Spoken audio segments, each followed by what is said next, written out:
Good evening, everyone. Sorry about that, guys. For some reason, we couldn't hook up to the internet. Well, the some reason was I spilled my beer everywhere, all over everything. Well, you're supposed to do that after you're done with the podcast, not before.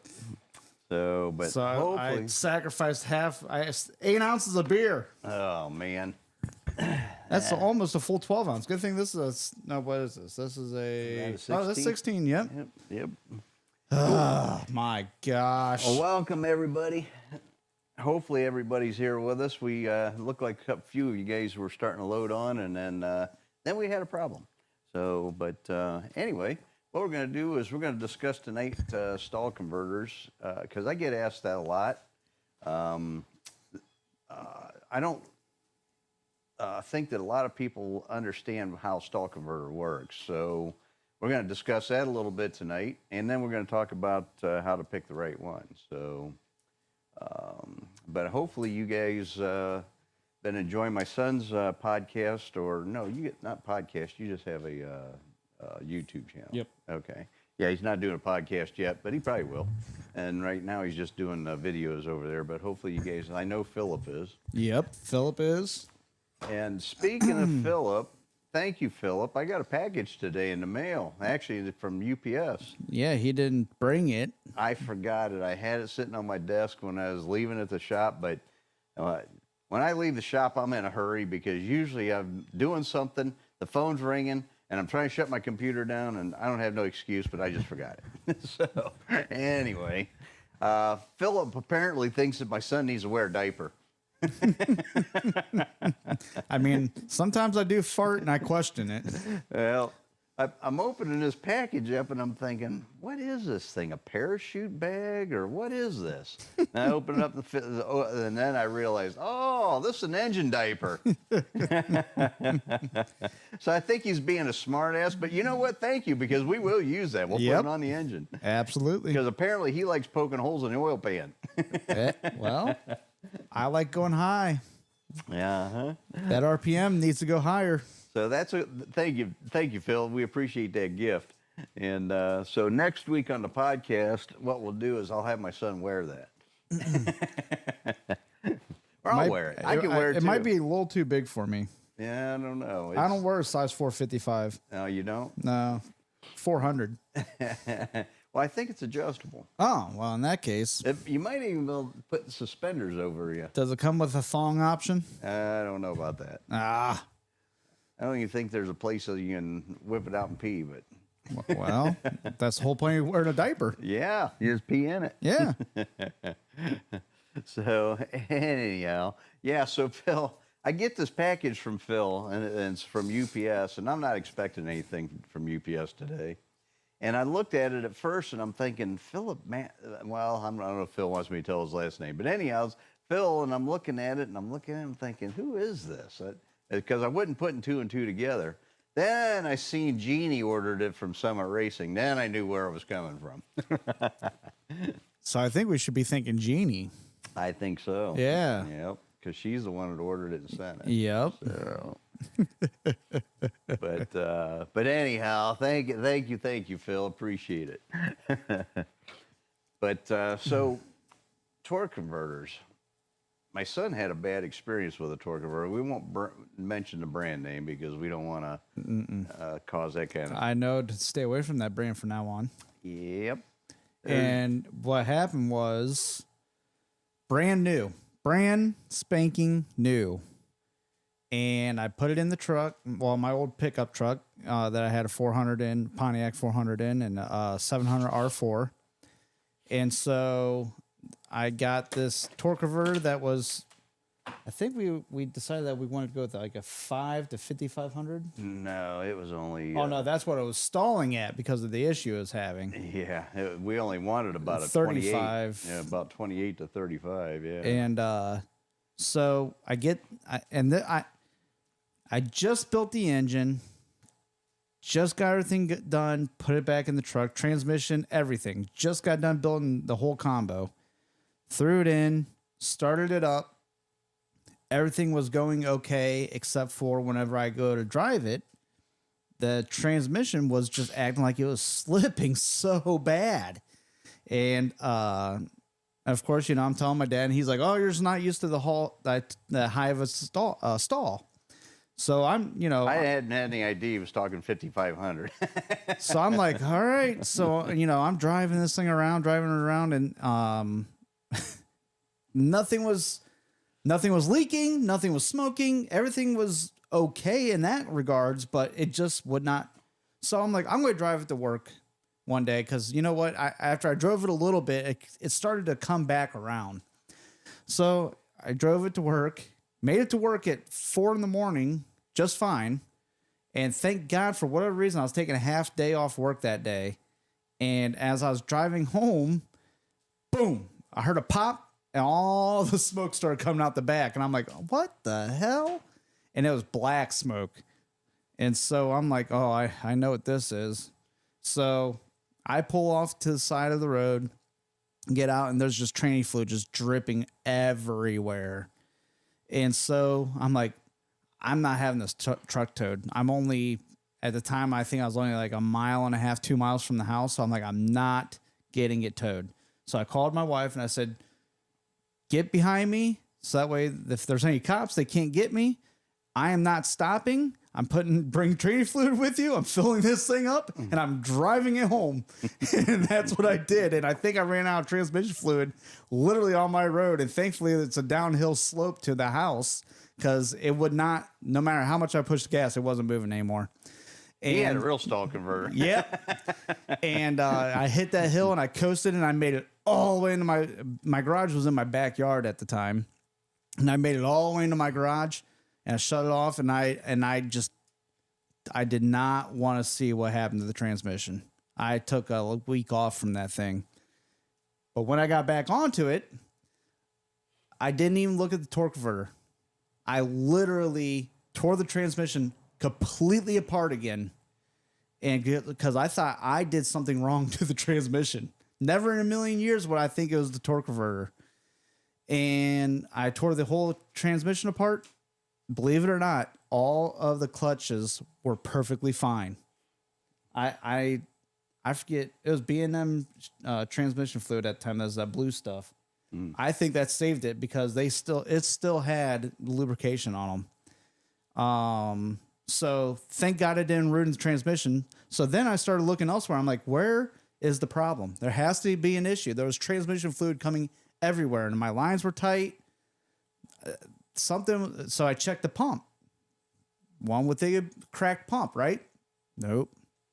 I checked the converter, and the only reason why I found it was the fact that I think I watched on YouTube, believe it or not, a guy was pressure testing his torque converter because he welded his own torque converters. I go, I wonder. So I taped up the snout, put a small hole in it for my air gun, put it on top, and I put on all the weld seams, I put a nice lather of soap on there. Sure enough, the whole entire weld all the way around where the plate where the snout welds onto the torque converter, it would leaked in 3 different places. And that's where all the transmission fluid was coming from. So apparently that converter wasn't assembled properly, because it wasn't stalling at the right speed to begin with. And then, of course, that happened. Apparently the welds were barely able to hold the fluid in at first. And then apparently probably just they got hot enough to where they expanded. And whenever we looked at that converter, I mean, the welds looked like a kindergartner done them. I mean, they were terrible. Yep. So anyhow, that was an episode. Yep. But normally stall converters don't stall that high, and I didn't understand when he told me, man, this thing's stalling really high, Dad. I don't know why. I didn't realize it was 5,000 RPM high, because even a 5,000 converter, when you run that thing in normal driving, you don't. I mean, you can notice it's slipping a little bit at that kind of a converter. 5,500 is a big converter, but it is nothing like what you think it is. The car still moves and drives just like it normal. The engine RPMs might be up about 300 or 400 above normal is all it is. The only time that you really see the stall or feel the stall is if you mash it, it'll flash to whatever the converter stall speed is. And that's why you put it in the car, so that you can get the engine in its RPM band quicker. That's what a stall converter does. But when you're driving it normal, I mean, I think I seen Joe Bass is on here. Yep. And he's got a 5500 converter in his car, and I'm sure he can tell you, when he's driving it on the street, I'm sure it slips a little bit, but it's probably he's got a decent gear in the car. I think he's got a 433 or 456 gear. So obviously the engine RPMs are going to be up higher anyway, and you always want to run a bigger converter with a bigger gear. So that's what you should be doing. But anyways, regardless, it's not going to act that much different than a regular converter. And so a good example for me to share with you guys that maybe you can compare to is a Chevy S10 has a 2800 stall converter in it. And if it's got an automatic transmission. From the factory, 2800 stall. And now you got to understand too that the more torque the engine makes, the higher the converter is going to stall. And so with a Chevy S10, if it has a 4-cylinder in it, obviously the torque's going to be low. It's probably going to be around 200 foot-pounds of torque. And a 2800 stall converter in a Chevy S10, which is lightweight, even with a 410 gear in them, a lot of them have 373s or 410 gears. That converter's only around town. It's only going to stall to about 20, maybe 23 or 400 RPM. Whenever you mash it, though, you'll see it flash to 2800. So just because it's a stall converter does not mean that when you're driving it normal, it's going to stall every time you leave a stoplight to whatever the stall converter is designed for. So I'm hoping that makes sense. So I don't know if Joe replied or not, but no. But Michael Mithen has a 5500 stall converter with a 370 gear in his Tempest. Okay, very good. So Michael can probably share with you what his stalls, because he drives his car in or is street this a Le Mans? I think it's a 66 Le Mans. It might be a but Le it looks Mans. like a GTO. So we're going to call it a GTO. GTO. Yeah. But, yeah. A PT Cruiser has a 2800 stall too, Phil said. So, yeah. And so that, it's a lot of guys freak out when I tell them you need to run a 3800 stall converter, for instance, whenever I build a combo for them. And they're going to drive it on the street, and they think, oh, I can't run that much converter. I won't be able to drive it on the street. A 3800 stall converter is almost non-noticeable on the street. You can't even hardly tell. And whenever you put, even up to, my dad's got a 4500 stall converter in his car, and his car's heavy. It weighs around 4,000 pounds. So that car, you can tell a little bit when he leaves from a stoplight, but it's not crazy. It might stall to like maybe, I don't know, or slip to, is what I should say, and I guess you can consider it stall. But it might slip to about 2600 RPM when he leaves the traffic light, which is perfect because it gets you up in the torque band right away and the car starts moving quick. So, John Muller, 2800 and 94Z felt stock until I floored it. Yep. So so I'm hoping that one of my customers is on tonight. I hope is Randy French, because he was concerned about that whenever I told him what converter to get for his car with the combo we're building. And then so it's important that you pick the correct stall converter for the combination of that you're built. So, and basically what you want your converter to flash to is where your peak torque is ideal. Okay, so if your peak torque is at 3,200, you want a 3,200 stall converter. If your peak torque is at 6,300, you want a 6,300 converter. And obviously, if you got an engine that peaks at 6,300 RPM torque, it's a high RPM deal, and you're probably not driving that car in the street anyway, although Joe Bass does. So Joe has uh, the Ram Air 5 in his car, and I think peak torque on that was at 62 or 6100, something like that. And right now, Joe's only got a 5500 converter in the car, and once he gets the car to hook, I think he's got a 6300 he's going to put in it, and that's going to improve his ET because it's going to allow the engine to leave at the torque peak where where the engine's making torque. So. But yeah, so I'm reading some of the comments here. So my wife has video of the dragster on the street. Did we ever get that video from Rick Hunter say? I don't know if we did or not. He sent us a video, but I don't know if it was one of the street. I don't think it was the dragster on the street. Yeah, we'll look at it later. I think he did send us a because there's another guy that sent a 301 turbocharged Vega or something. Or yeah, that was that 6-cylinder overhead cam turbo. Yeah, that's what it was. Yeah. So, but I don't think he sent us dragster on the street. I think he sent us pictures. All right, because it's orange. Hopefully, we got that tonight. We can see it, so we can show off Rick's dragster on the street.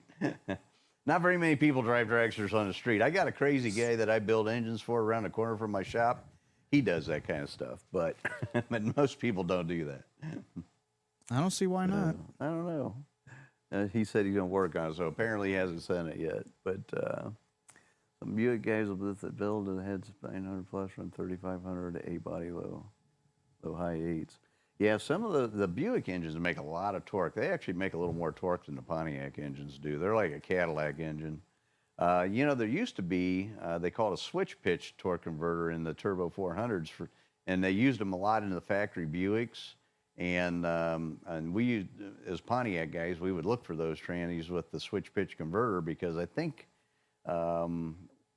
whenever it was in low, it only stalled to like 24, 2,500, and then whenever you flipped it over, turned the switch on, it was electronically activated, it would stall to like around 3,000 RPM, which is pretty cool for a factory to do that. So Perry said he had a switch pitch, but that was a pretty cool setup back in the day we used to play with. But yeah, so basically what you want to do is you want to match your converter. Now, the smaller the diameter, the higher the stall. And the reason that is just like a gear ratio. 410 as opposed to a 273, the pinion gear, which drives the ring gear on a 410 is about maybe that big around. Maybe a little smaller, about that big around. One on a 273, the pinion gear is about that big around. And so, as we all know, a 273, everybody calls it desert gear or highway gear because it's, it brings the engine RPMs down. And same kind of a thing with a stall converter. The smaller that converter, the outside turbine housing is, the more RPM it takes to build pressure inside the converter and make the vehicle move or activate. So, but yeah, so that, I don't know if we have any questions on that or not. I just don't want people to be freaked out when I tell them, yeah, you need a 3,500 converter. Because it's not that big a deal. Now, if I tell you need a 5,500 converter on the street, and that's what Joe's running, and apparently Mike Mithen is too, that that converter is a little bit loose for the street. And if you have one of the, you have to run a converter that big, then make sure you have an adequate transmission cooler, and I would suggest even a deeper pan. And they make pans with cooling tubes in them too, and that'll help also. Yep. So it's important to pair the rear end gear ratio with the stall converter too. If you have a 3,500 stall converter, you wouldn't want to run a 273 rear end gear because it's not going to allow the converter to lock up. It's going to run at too low RPM all the time. And the converter's not going to lock up at like highway speeds or cruising speeds. So you want to run, with a 3,500 converter, you can get away with probably a 355 gear, but more optimum would be a 373. If you're going to run a 4,000, 4,500 converter, then a 410 gear or 430 gear would be more optimum on the street. 4600. Try one. Yeah, so if you get the stall converter right, it makes a huge difference in your ET.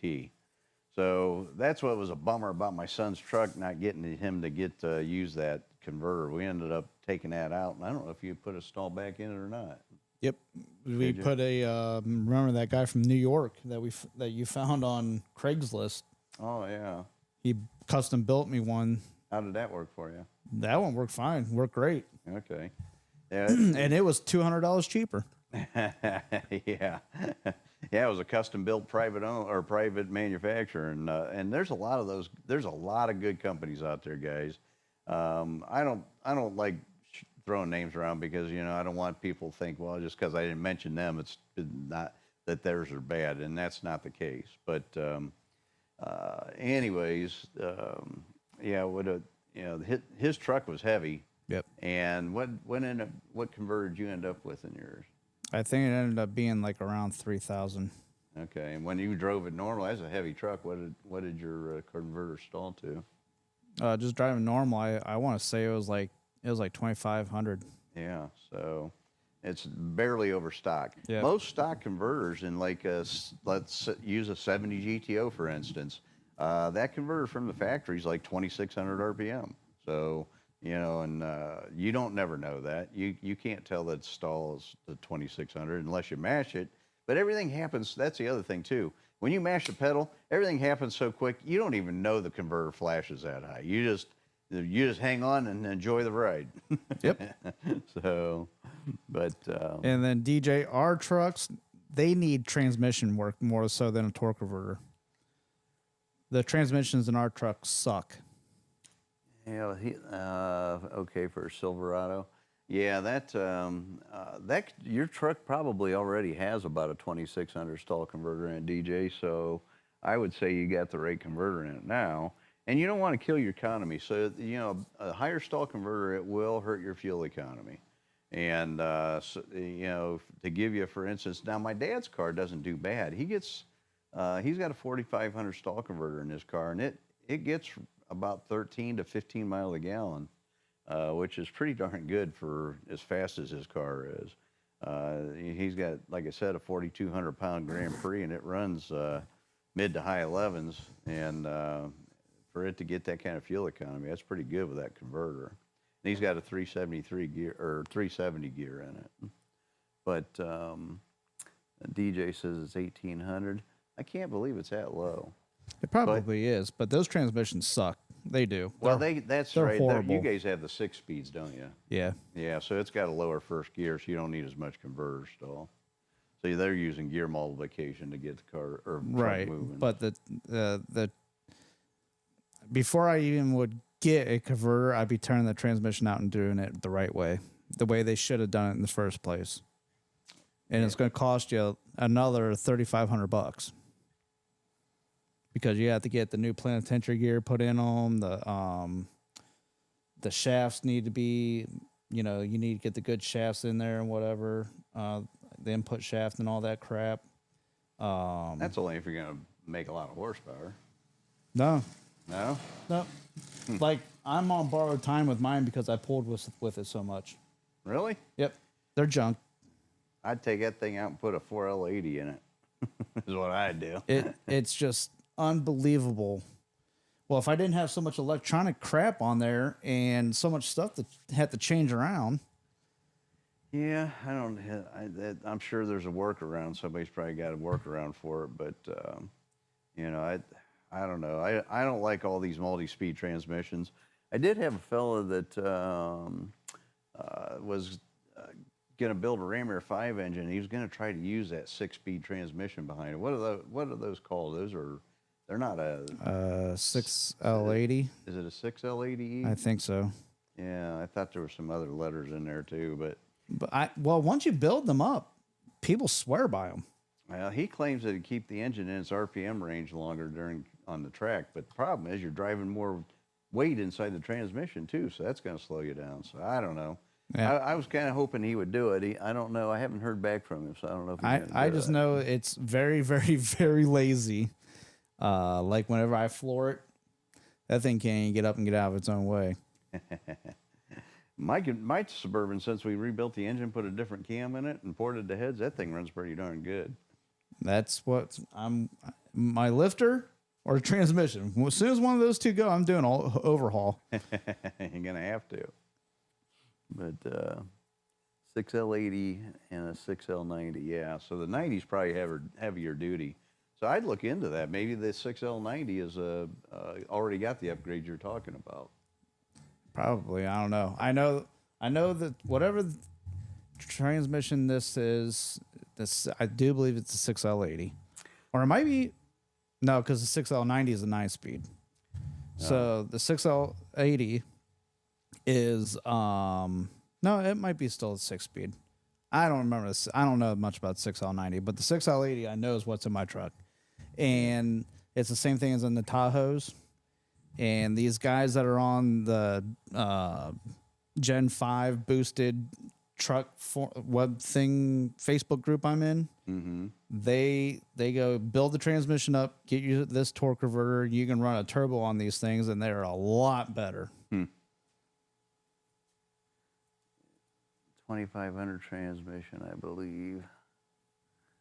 So the 6L90 is the 2500. Narrower gears, good to 850 horsepower. So John Dornbush says that 6L80 is good to 850 horsepower. Well, it doesn't handle torque then. Whatever it is. If you're making 850 horsepower, you're making torque. Whatever it is, I know these guys are grenading them. Huh. Interesting. Yep.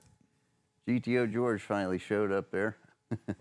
But yeah, so Philip III, that 700 R4, I will not put another one of those in another vehicle that makes any kind of power. Nope. We cannot make it live. We tried and tried and spent a ton of money on it. Mine lived with the horsepower I had. I wasn't making anything crazy, but the third gear was just, you shift and it almost free rev for like. Yeah, that's mean it ain't living. Yeah, I mean. It won't live. We can't get it to live behind anything that makes any torque. It just will not. It either free revs in third or high gear or overdrive, I mean. And he had a manual valve body and it still did it. So you know it's a positive shift and it still overrode the clutch pack or the, I don't know, the whatever happened, it wouldn't hold the power. Yeah, because I mean, when you and I built that transmission, we put all the good stuff in it. Yep. And I had that thing built before because I used it for towing. Yeah. So the guy that I had in New York built that for me. He put all the heavy duty stuff in to begin with. And then we added clutches and made it even more heavy duty. And it still wouldn't hold it. So yeah, first gear, you might as well just start in second with that transmission. Because first gear was like that. Well, it has a low first gear. And then second gear was great. And as soon as I shifted into third, I literally felt the truck slow down because I'd just go. Whoa. Yeah. The best I ran with that truck was 14 flat and spun the tires all the way down Norwalk. And I had those bald BF Goodrich drag radials on the back. Yep. That thing should have easily run mid to low 13s. If you would have put a turbo 350 or 400 in that truck, it would have. But you would have lost your overdrive, but you didn't drive it that much on the highway anyway. So the longest I went was down to Mansfield. Yep. That's a drive. That's a 45-minute ride. And my truck got great gas mileage on that trip. But yeah, that was the time that your buddy lost a wheel off his car, wasn't it? That was DJ's buddy. Oh, DJ's buddy. Yeah, when we were going down to Columbus, I didn't have my truck with us at the time. We were going down to Columbus for the Import Nationals. DJ wanted to race his car, and his buddy came along too, and they must have been working on it the night before. You forgot the torque wheel. We're just driving down the road, and all of a sudden, boom, boom, boom. Oh, man, someone lost a tire. Looking in the rearview mirror, sparks shooting everywhere. And DJ's like, that's my friend. That's my buddy. So what did you guys do? You have to... I don't know how he did not crash that car, because we were in a construction zone, because there's always construction going down there. Oh, yeah. And he did an excellent job controlling that car, because he did not crash it, didn't damage much of anything. The lug nuts broke off. He was able to pull it off to the side of the road, and DJ changed it right there. Oh, no, we loaded it up on the trailer, and then DJ ended up changing the wheel bearing later. because we were trailing DJ's car down. Those are good memories. You know, at the time it sucked, but now it's funny. Yep. So, but yeah.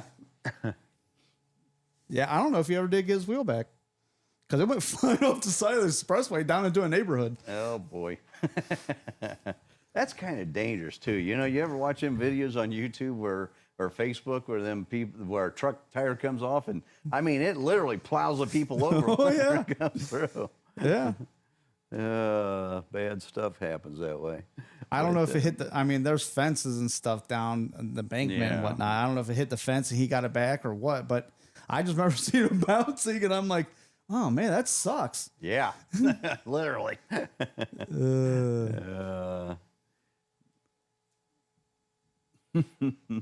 And so, yeah, I think you guys, the DJ said you unloaded his car off the trailer. Yep, right on the side. On the side of the expressway, we loaded up. It was an old. Good thing you guys are towing DJ's car down there. Yeah. That's funny. Oh yeah, found it a half-mile down. I don't even. Was that Charlie? Was that his name, DJ? I can't even remember who it was now. But I remember he had a silver Cobalt. I got a customer that's even better than that story. He was taking his stock car to Barberton Speedway, which is a local track for us around here. And so anyhow, he's got his stock car and trailer, of course, and they're heading to the racetrack. And he's cruising down 76 76 go to Barberton Speedway.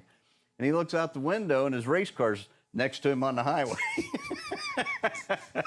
Yeah. He forgot to ratchet strap it onto the trailer, and it came out of gear, rolled off the trailer, and caught up to him on the highway, which is amazing to me how that happens. And so this is pretty amazing that he thought of this. So what he did, probably because he just was thinking, I'll get in front of it and make it stop. Nope, what happens, he got in front of that thing, it loaded itself right back up on the trailer, pulled over the side of the road, strapped it down, went to the racetrack. That's amazing. Yeah. And then you see those YouTube videos or them Facebook videos where them stock cars are running around the track and the tire comes off and it goes right back on the rim and he keeps on going. That's crazy too. I mean, if you don't see it, you wouldn't believe it. Or sometimes you're not so lucky and someone loses a wheel off their lifted pickup truck and you're driving a Kia Soul and you hit that thing and go flying into the moon. You ever seen that one? No. I haven't seen that. Oh, yeah. That's, I don't know who had dash cam, but someone had dash cam of this guy, like a lifted up Dodge or something, and his tire came off and went right in front of, I'm pretty sure it was a Kia Soul. And the Kia Soul ran it over, but instead of running it over and falling, it literally hit it and made that thing just like almost like catapult up and flipped it over, doing 70 mile an hour. That's crazy.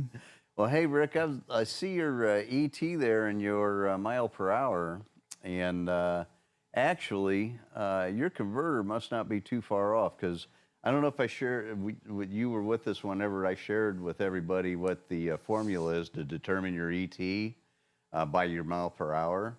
And so if you take your mile per hour, divide it into the quarter mile, which is 1,320 feet, it tells you what the what your best ET is with your combination. Your mile an hour don't lie. The ET can be off because of converter, shift points, driver, whatever. It can vary, but your mile per hour, it can't change because it's determined by the horsepower of the engine.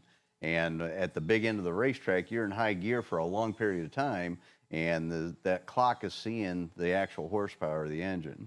So if you take your the 1320 divided by 157 miles per hour, your dragster is capable of an 840. Well, you're already a tenth quicker than that. So it's not likely that you're going to see anything with a converter change. You know, you may, but because a lot of the stockers in like NHRA stock class, those guys will ET way faster than their mile per hour. They might say do a 108 mile an hour, which is like a 12-second car, but they'll run in the 11s with that because they're using gear multiplication and torque converter to do that. So you could probably pick your ET up, but right now you're getting a little bit better than what it really should get anyway. Yeah, so quit complaining. Jeez. But yeah, so, and dragsters are fairly light, so I don't know what your converter is in your car, but yeah, I think that you're already right where you're going to be. You're not going to see a lot of difference. So I wouldn't spend the money on converter. I'd spend the money on heads and camshaft. Make more horsepower. Or nitrous. Or turbo, or a blower. Ooh, blower. blower. Or 2 engines. A dual engine Ooh. Pontiac dragster. Yeah, there you go. I like it. So 60 seems high, and and you know, the 60 foot does seem like it's slow for a dragster, but you know, I don't know what his dragster weighs either, George. So if it's let's say it weighs 1,600 pounds with him in it, 1,600 pounds really don't take a lot of horsepower to run 157 mile an hour. So it may just not have enough torque to launch harder than that.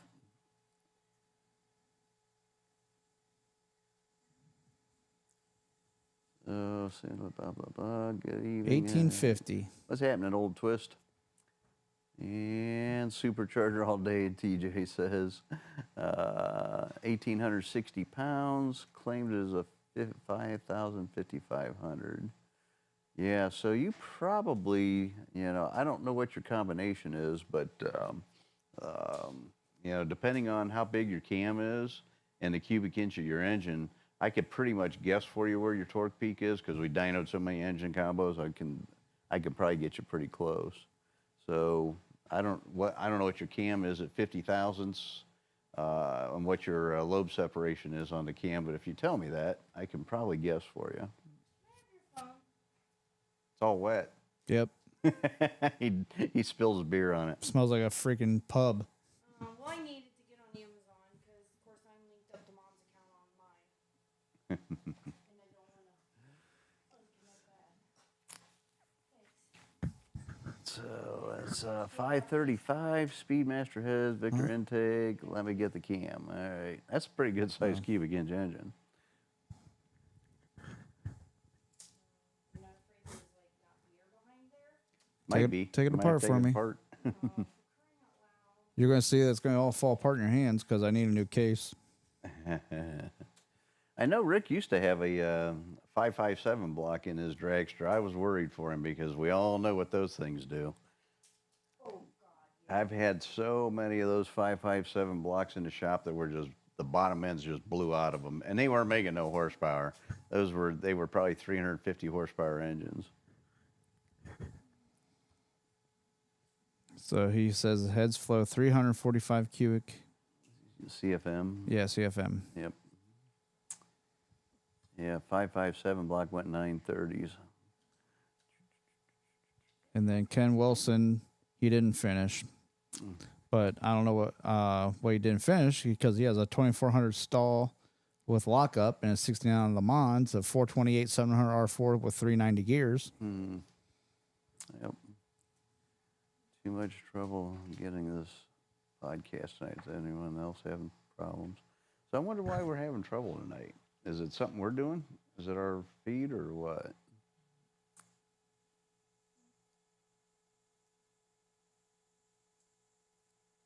Stream is healthy, so it said excellent. So I don't know. It must be Phil's. You know what? You got that storm coming in off of the East Coast down there, I think. So maybe that's affecting you some way. Nope, I'm good, DJ said. So cool. So anybody have any questions about stall converters before we go to readers' rides? Or readers' emails, I should say. Or Watcher's rides. watchers' rides. Is that what it's called? Yep. Somebody reading or writing or watching. Someone's doing all of it. Not sure who, but someone's doing it all. I don't know what I'm talking about. So, but yeah, that stall converter is a mystery to a lot of people. And gear, the way you got to look at it is gears for multiplying torque. Stall is for allowing the engine to get into the RPM range that it wants to be at. as quickly as possible. And then what you got to be careful about is you don't want to overgear the combination, because you want you want your gear ratio so that you're trapping at roughly about 400 RPM over max horsepower. And hopefully you got a good enough cylinder head on the car or engine that it's going to not be hurting itself at that RPM, because if you got an engine that's just nosing over after the torque peak, that's not good. If you spin that thing past the peak power, it starts yanking on that rod and piston like we talked about before, and that's when bad things happen. And that's kind of what I thought was going on with our deal when we threw the rod out of the engine, but after we found the cylinder head had a hole in it, now I know what it was. But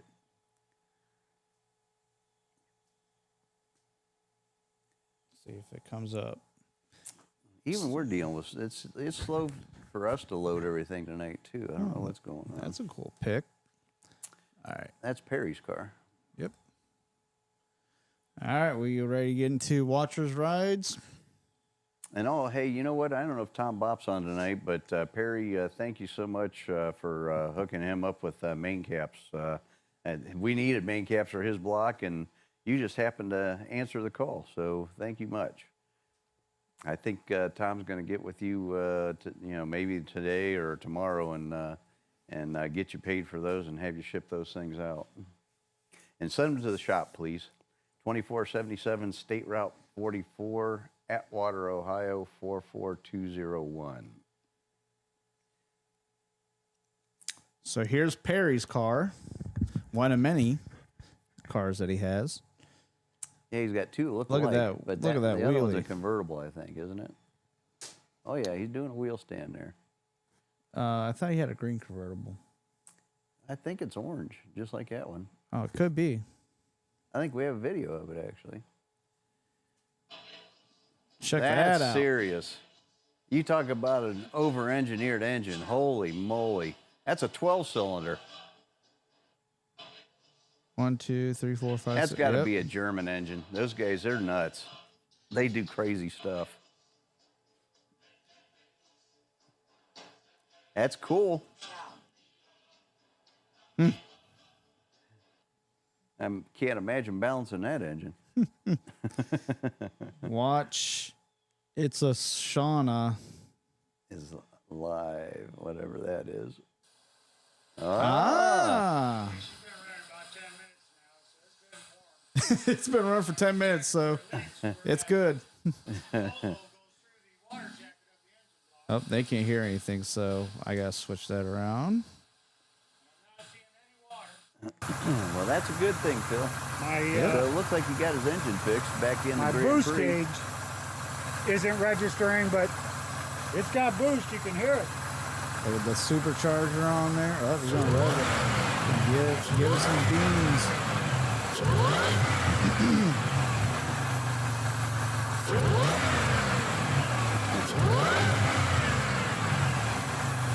Now this time, Phil, make sure you keep the oil in the engine. The electric fans just came on. So Yeah. I've been told. Yep. Maybe we need to send that diaper back to him. He might need it for his Grand Prix. Oh, he says 98 Grand Prix, back to the old drawing board. Have to pull it out and start over. Oh, man. So that was just a false hope. Oh, that's a sickening feeling. There it is. All its glory.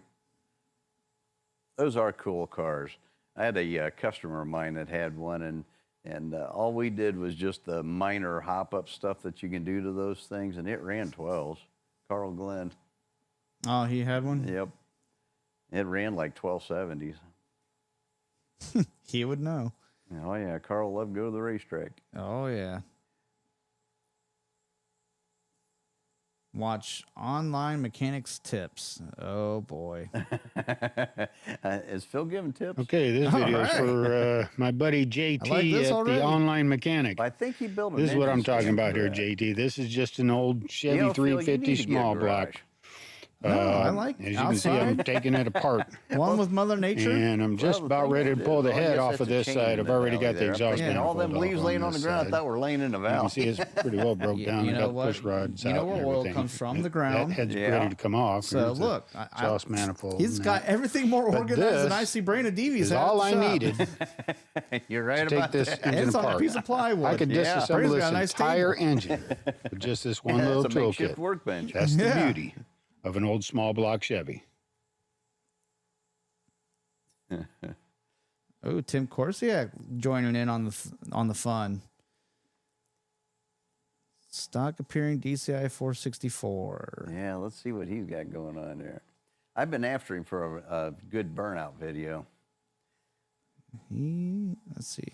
He's got a healthy engine and a stock appearing 69 GTO convertible. I mean, I don't know what that engine's making for power because we didn't dyno it, but I'm guessing it's probably, I mean, it's restricted because of the air cleaner and all the accessories and everything, but don't let that thing fool you by what it looks like right there. That's probably a 500 plus horsepower engine in that car. Let's see. So that was that one.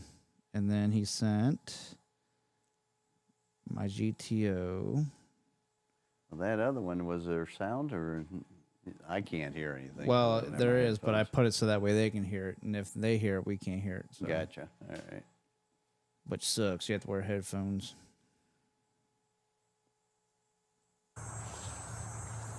That's Beautiful. a beautiful car. I think it's a low mileage car too. Super clean. And I don't know for sure. Tim can tell us if that's original paint or not. But that's a super nice car. And Tim gets it out and drives it too. He don't leave it sit in the garage. He enjoys it. How can you let it sit in the garage? I bet it's fun to drive.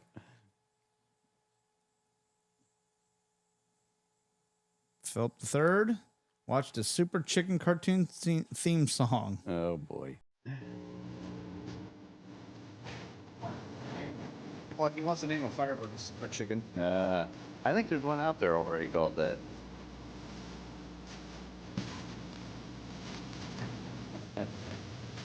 What are you doing on the start doing? We got an engine fixing the Grand Prix.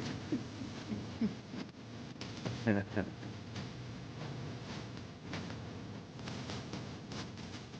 don't think I've never seen that cartoon. I didn't even know there was such a thing. And then here's the diaper. There it is. Yep, that's the one I got in the mail today. I opened that up and I'm thinking, what in the world is this? Because at first I thought it was a parachute bag. I'm thinking, why would I get a parachute bag? Then I was thinking, okay, somebody ordered this and it went to the wrong place, so I got to send it back. But nope, there it is. So it's got suspenders. See, son, I'm Yeah. telling you, you can wear that. Man, did they come a long way since you had that engine diaper on the race car? Yeah, they're a pain in the butt. Remember, you got to hook them on the bolts on the headers or yeah. whatever, and oh my gosh, what a nightmare to put on and off the car. Oh, trust me, I know. Yeah, we had to do that one night. There we go. Cool bus. The cool bus. I'm glad that they got that back out because after the guy that originally owned it PT passed Cruiser. away. That's why he shared this video. Yeah, That must be Phil in the other lane. I think so. I didn't know he had a wheel stander. With flames shooting out his butt. Yeah, now that would be cool, Phil, if you put a Ram Air 5 in the back of one of those. You know who has flames on their PT Cruiser? I sure do, and I don't know if he's watching it. I don't know if he is not. Old Walt Beatty. Yep. Super Walt, we call him.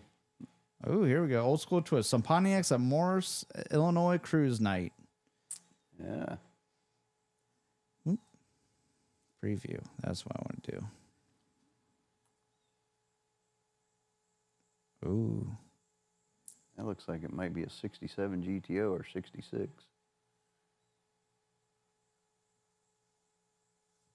Yeah, a lot of old 60s Pontiacs there. 67 convertible.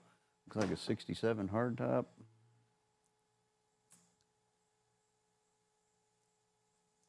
Looks like the one behind us. Yep.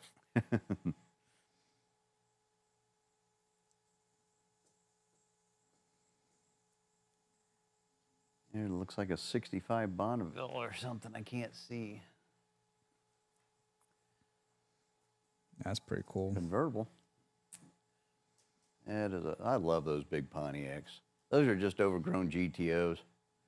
That was when cars had class. They had style. They had chrome, and they had a unique look to them. They didn't look like I don't know what you call these things now. I like the fact that they're all steel. They feel rigid. Yeah, I like chrome. I just like chrome. I don't care about chrome so much, but I just like the steel part of the whole car. It doesn't feel like a chintzy plastic. That's why I like the trucks now.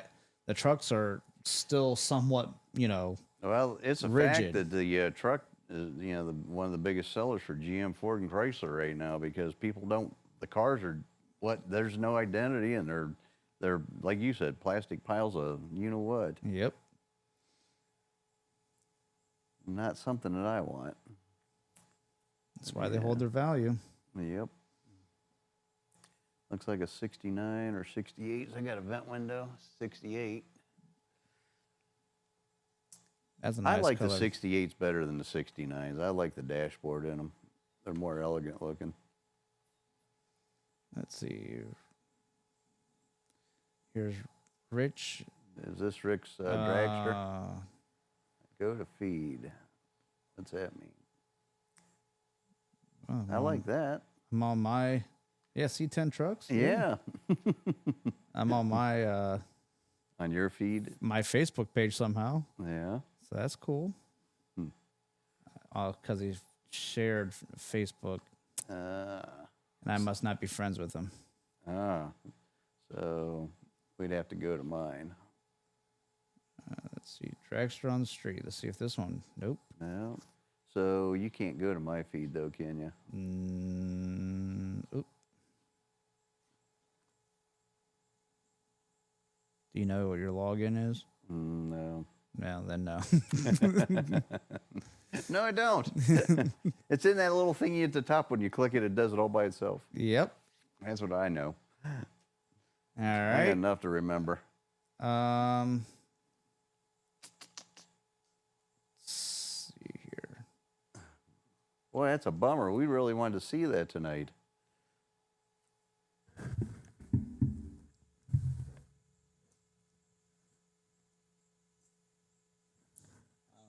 I'm going to try to spell his last name. Unter. Untersay. Ersheh. There he is. Add friend. Which one? Top one. It looks like it. This one? He lives in Wyoming? I think he lives in Arizona. Wait a minute. That might not be him. Seh.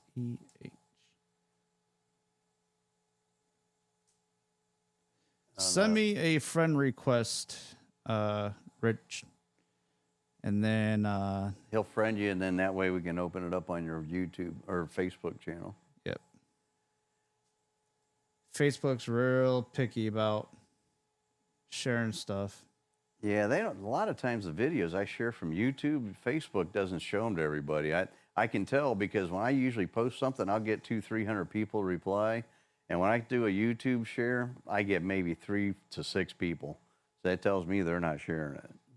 And that's it for Watchers Rides. And then we'll have to get the Richards next week and All right. show it. Well, and if I can, I will share. If you shared it on my Facebook, I'll share it to our email then. Oh, Rick, not Richard. Dang it.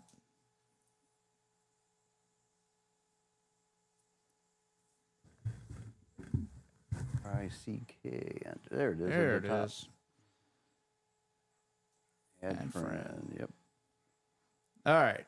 So as soon as he accepts that, there's his dragster. And here's this cool Trans Am that he has too. Yeah, that's got a 301 in it. Yeah. Runs 12s.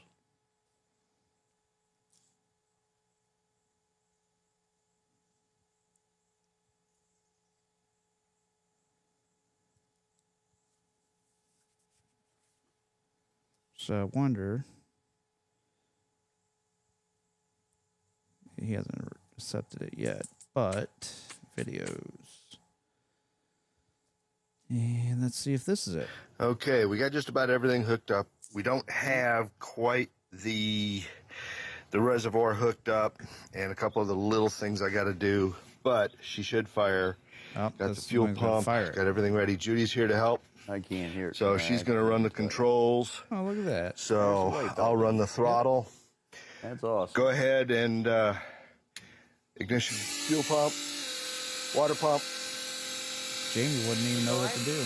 I can't Give it a get mine shot. to We the got to racetrack.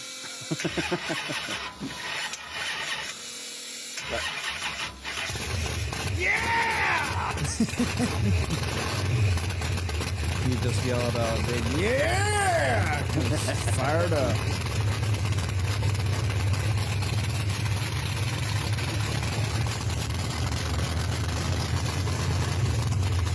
Dragster scaring me with you blow an engine or blow oil or pulling out the headers, goes right all over the tires. Well, you just don't do that. Yeah, it's easier said than done. And We let the smoke out of ours. Yep. So he must have it. So yeah, well, I'll have to wait and Well, go back down, see if it back to our readers, our watchers' rides, and then see if you can click on it from there, and it'll bring it up. Because you're friends with him now, right? no. Oh, I thought I he sent him a request, but hasn't friended you yet. yeah. Okay.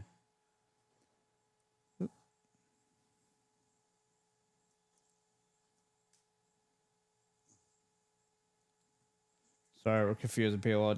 He just accepted it, so Okay. hopefully it'll work now. If it does, then I'll switch back to. All right. There we go. Now you can see Let it. me switch back to this. All right, so here's Rick Undersay's dragster, I think he said? Yep. On the street. Oh, there it is. I bet his neighbors love that. Oh, look, he already popped the chute, too. Yeah.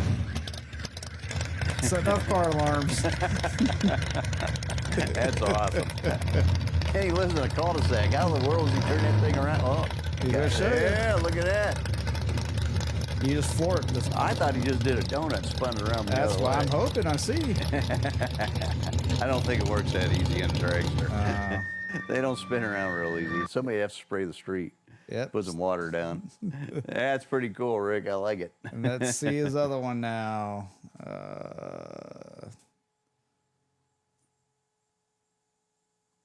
Up, same one. Yep. Sounds me. Oh, you got it sideways on that one. Oh, he hammered the throttle. Look at there.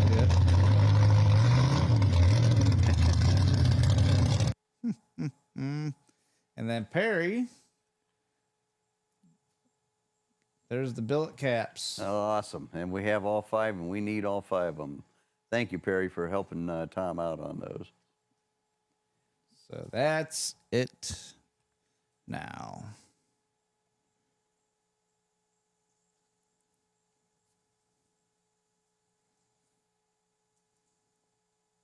Well, that's cool. All right, what time is it anyway? It is 7 o'clock. All right. Well, thank you guys again for hanging out with us. Yep. We enjoy your company. Hopefully you enjoy our company.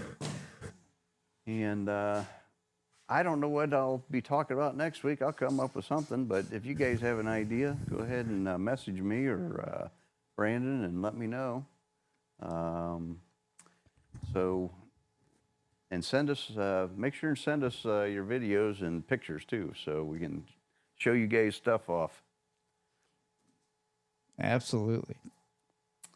And then again, make sure and share and have your course, friends camera goes off. subscribe. And make sure to hit that like button. And also make sure and go to my son's YouTube channel and subscribe there as well so that he can help build that, or you guys can help him build that. And I think that that's pretty much it for tonight, guys. Yep. Thanks again for hanging out with us, and we shall see you all next week. Stay safe, everyone. See y'all next week.